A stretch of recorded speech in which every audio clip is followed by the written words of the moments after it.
I'm not gonna say no. I do drive a salvage title Prius, uh, but I also have a different car too. So Yeah, I mean, look, I've got we have a really good nice car for the fam. When I go out with my wife, I'm not gonna. But when my daily yeah, yeah, activities, yeah. no, I'm using my Honda Accord because it's easier to find parking if I don't have to use my work truck, for Yeah. material or whatever. Well, yeah, and that's another thing. Like you get in a nice car and then you're doing work in it. I can't tell you how many times I've been upset with myself because I just tore leather, or you're Yeah, shoving yeah, concrete bags, or what. You're getting material and you're messing stuff up. Like it's exactly. Yeah. yeah, it's a melon fry. But okay, so you also do like do you do bulk? Is that what I I? do. So maybe I should like give you the whole scenario. So Yeah. Okay. we started with the two family. We went over to the two family with the two storefronts that we eventually converted to four family with the two storefronts, and we kept accumulating property, right?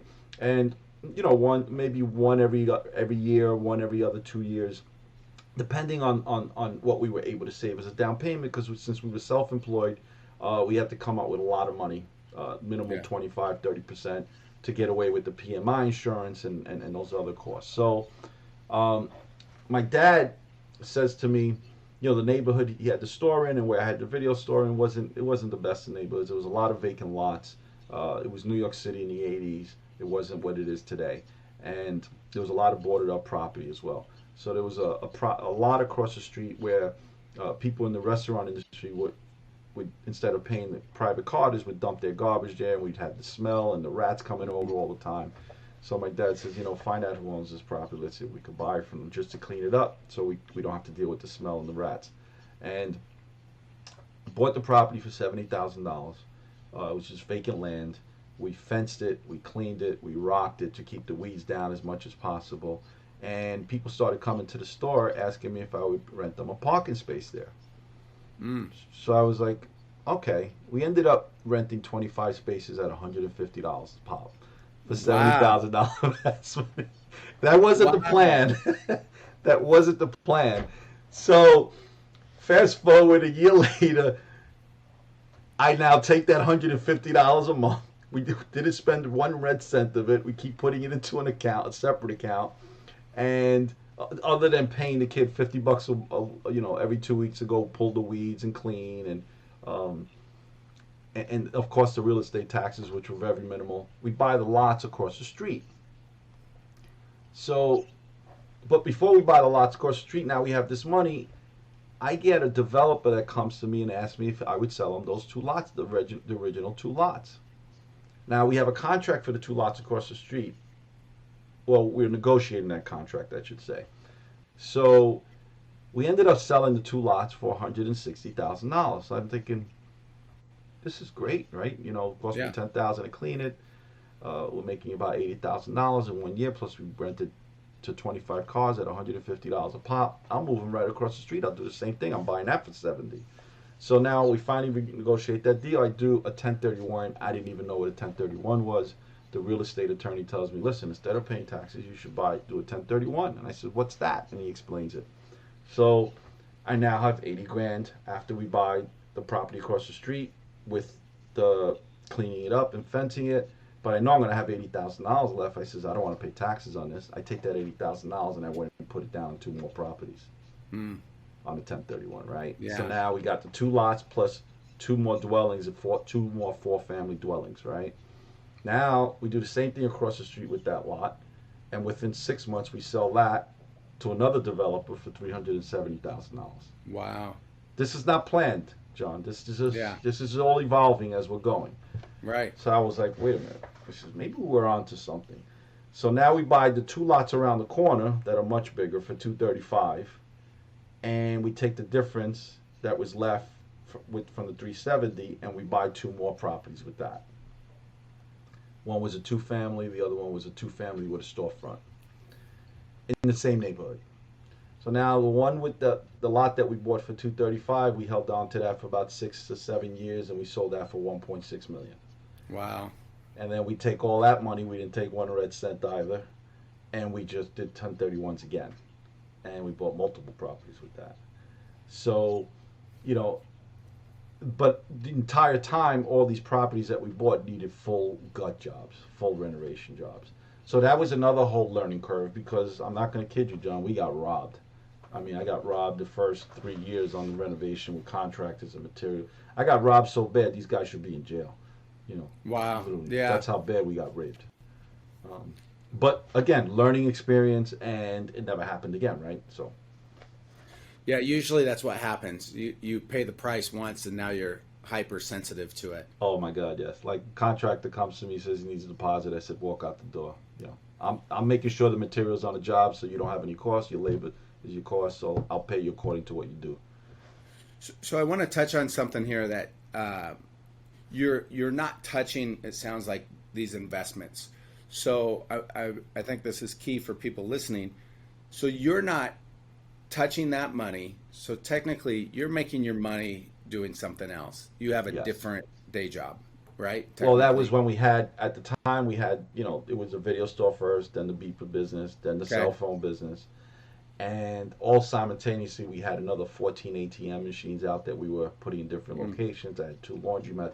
I was, we were, I was, my brother and I, we were, and my dad, we were literally increasing our retail business and our real estate business simultaneously. Yeah. And John, I got to tell you something. None of us, I would get one day off every 3 weeks, Wow. one Sunday every 3 weeks. Okay. Um, it was, it was extremely sacrificing. It was extremely mentally and physically unhealthy, but the rewards are now. Yeah. Which I want to touch on, and I want to talk to you about that. Like, well, I'm just going to talk about it now, and I want to recap real quick. A lot of people just want to jump right into the real estate, and I don't. You could do it.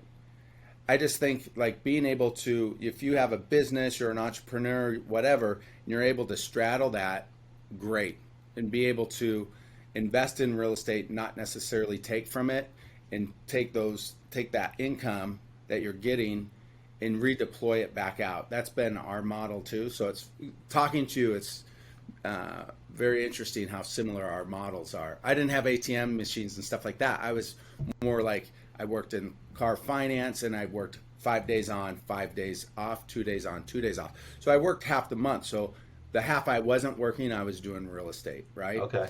So I did that until real estate could afford me to make a move, and then I got into lending with the bank. Anyways, so very similar as far as that goes. Taking a day off every 3 weeks. I want to talk about that, but I want to talk about it in the context of what do you think it takes to be successful? Like nowadays or back then or whenever, like what it take your father for example. I mean, obviously you learned work ethic from your Oh, dad, I'm oh, my assuming, dad right? was an animal when he came to working. Yeah. Yeah. And there was So no excuses with him. Like if you came to him, if he gave you a job to do and you came back with it was undone and you gave him an excuse, his blood pressure will go through the roof. So you did everything possible to figure out how to resolve that problem before you went back to my dad and said, you know, I can't do it and this is why because it was not a good it wouldn't have been good for you. So, you know, thinking back, did I hate it at the time? Yes. But now it's like it was the best training that I could have ever had. Like, you know, figure it out. right. Figure it out. You have to do that every day on a property, and every time you're working. And for people listening, what Dan's talking about is like if you're doing real estate investing, you're going to have people that should know exactly what to do working their job. That could be a general contractor, owner of a plumbing company or electrical. They need you to be the problem solver, and that's really what you're there to do. And it's amazing how people get stuck. But to Dan's point, like there's no excuse for not getting the job done. Period. The end. You either got it done or it's excuse, right? Yeah, And people start giving exactly. you excuses like, "Hey, I just need one excuse of why it didn't happen. I don't need to hear all of them." Like we either Right. make it happen or not.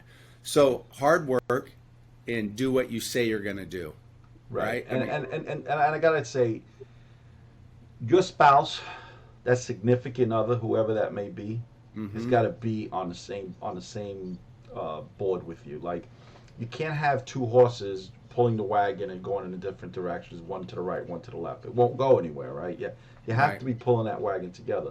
So, I remember before I married my wife, and I said to her, if you're looking for the husband that's going to be watching 11 o'clock news with you every night and in bed with you at 11 o'clock and having dinner with you at 6 o'clock, don't marry me. I'm not that guy. Because the money I need to make isn't, I got to be in the street. That's where the money's at. Yeah. And then when I come home late at night, I got to now get all my paperwork done so I could be organized the following day when I go out. So, I'm not that individual if that's who you want to marry. So I was very upfront with her.